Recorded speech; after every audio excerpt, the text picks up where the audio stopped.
Guwahati high court के द्वारा advertisement निकाला गया है आपकी वैकेंसीज का। किसकी वैकेंसी है? लॉ क्लर्क की वैकेंसी है।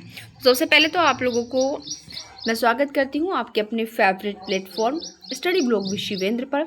उसके बाद आप लोगों की थोड़ी सी मेमोरी रिफ्रेश कर दूँ। प्लीज़ यदि आप अभी तक आप लोगों ने चैनल को सब्सक्राइब नहीं किया है तो प्लीज़ सब्सक्राइब कर लें, ताकि इस तरह की वीडियो का नोटिफिकेशन आपको मिलता है, क्योंकि हम स्टेट और सेंट्रल लेवल की आपकी परमानेंट और कॉन्टेक्चुअल बेसिस वैकेंसीज का नोटिफिकेशन आप लेकर आते हैं। इसमें आप लोगों के लिए बहुत अच्छी गोल्डन अपॉर्चुनिटी रहती है।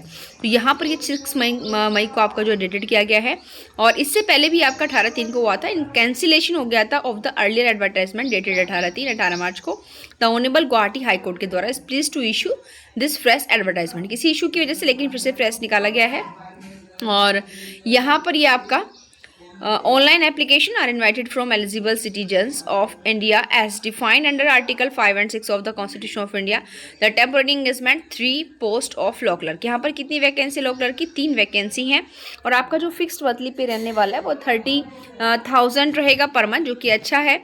और दूसरा यहाँ पर देखिए जो आपका the post is purely contractual basis रहने वाली है। The tenure would be initially for 2 years extendable 1 year। इनके अगर काम अच्छा है तो 1 साल ही बढ़ाया जाएगा, और वैसे 2 साल, लेकिन फिर भी एक अनसर्टेन टाइम के लिए ही सही। कम से कम एक इनकम का जो सोर्स होता है, इकोनॉमिक हमारी जो सिचुएशन मजबूत होती है।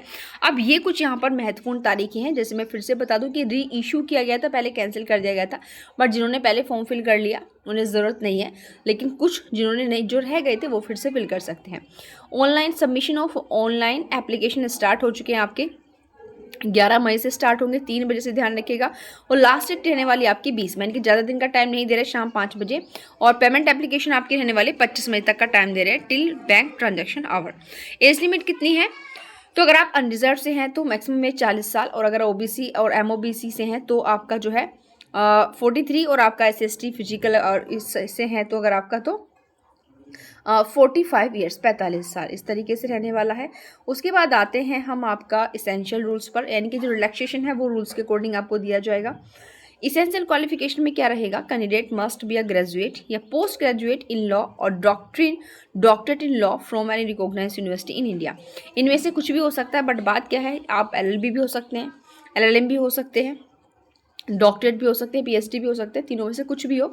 यानी कि कहना चाहते हैं कि आपके ऐसा नहीं कि केवल जो मास्टर डिग्री वाले या मतलब पीएचडी वाले वो इस फॉर्म को फिल कर सकते हैं। इनके पास एलएलबी की डिग्री है, वो भी इस फॉर्म को फिल कर सकते हैं। कैंडिडेट प्रैक्टिसिंग होना चाहिए लेकिन बार काउंसिल में, ऑफ हैविंग प्रोफेशनल एक्सपीरियंस और literary works in law to their credit would get preference. और फिर मैं एक बात याद दिला दूँ कि जो लॉ क्लर्क का आपका अनुभव रहता है ना, ये आपका जुडिशरी में काउंट होता है, ये आप जान चुके हैं, ठीक है। Candidates must possess the aforesaid qualification as on the last date of submission of online application। Complete होनी चाहिए आपकी।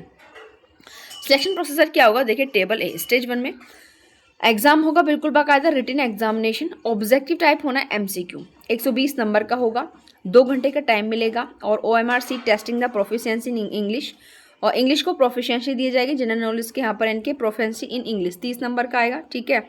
और जनरल इंग्लिश के 10, एप्टीट्यूड के 10, नॉलेज ऑफ लॉ के 50, as well as knowledge of Assamese language की बात करें भाई 20 नंबर की आएगी। Candidate must secure at least 40% mark आपको इसमें जो सिक्योर करने हैं, और 8 आउट ऑफ 20, ठीक है, 20 में से यानी कि 8 in the Assam language proficiency segment in order to qualify in the written examination. However, the marks obtained in the Assamese language proficiency segment, भाई आपको असम आनी चाहिए, ये बात आप याद रखिएगा, तभी आप इस एग्जाम को दे पाएंगे। अभी स्टेज 2 है आप लोगों की, स्टेज 2 में आप लोगों का इंटरव्यू होना है केवल, यानी कि आपका एमसीक्यू टाइप ये वाला पेपर होगा, बट यहाँ पर एक नॉर्मल सी चीज़ आपको असम आनी चाहिए, उसके अलावा कोई भी दिक्कत आप लोगों की नहीं है। और फिर वॉइस होगा 30 नंबर का।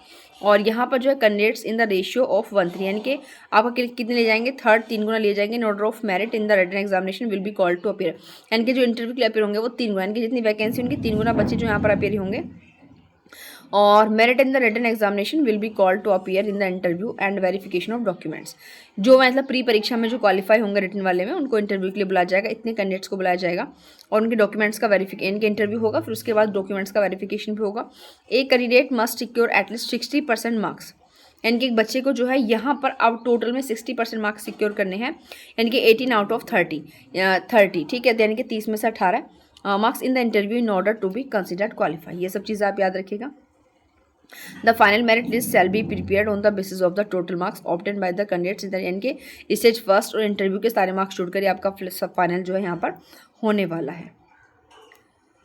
ओके, हाउ टू अप्लाई करने का तरीका है, तो भाई किस तरीके से आप यहाँ पर अप्लाई कर सकते हैं। तो वहाँ पर लास्ट डेट क्या रहने वाली वो बता दी है। ये आपके डॉक्यूमेंट्स हैं, ठीक है, डॉक्यूमेंट्स है सारे सारे certificates, documents related to age proof होना, यानी कि एज के लिए प्रूफ कौन सा होगा, क्लास 10th का एडमिट कार्ड हो या बर्थ सर्टिफिकेट हो।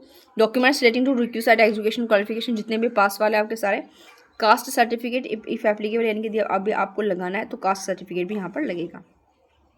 पैसा कितने देंगे, तो अगर आप अनरिजर्व से हैं, ओबीसी से हैं और एमओबीसी से तो 500 रुपये, और इसके अलावा अगर आप 250 रुपये, पीडब्ल्यूबीडी है तो आपको नील, यहाँ पर कोई फीस आप लोगों की नहीं होने वाली है, ठीक है। और ये टाइम हम आपको यहाँ पर बता ही चुके हैं। टर्म कंडीशन क्या है, term and condition governing the engagement of law clerk in the Guwahati high court including their duties function and code of conduct, यानी कि जो इनके द्वारा एंगेजमेंट यानी कि की जाएंगी वो सारी की सारी आपको फॉलो करनी है। और यहाँ पर आपका टाइम पीरियड 2 साल का रहेगा, 1 साल बढ़ा दिया जाएगा। The engagement of law clerk may at any time be terminated without assigning any reason thereof, if so recommendation by the judge under whom he she has been working। तो I think जो भी important है exam के point of view से मैंने सारा आपको यहाँ पर बता दिया है। तो बाकी भाई जो भी इंटरेस्टिंग कैंडिडेट्स हैं या एलिजिबल हैं जिनको असम आती है वो यहाँ पर इस फॉर्म को फिल करें, देरी बिल्कुल ना करें। लेकिन यहाँ पर जो आपकी मतलब 11 से जैसे ही आपके फॉर्म फिल होने स्टार्ट हो जाए तुरंत आप इस फॉर्म को फिल कर सकते हैं। थैंक यू, मिलते हैं नेक्स्ट वीडियो में, बाय।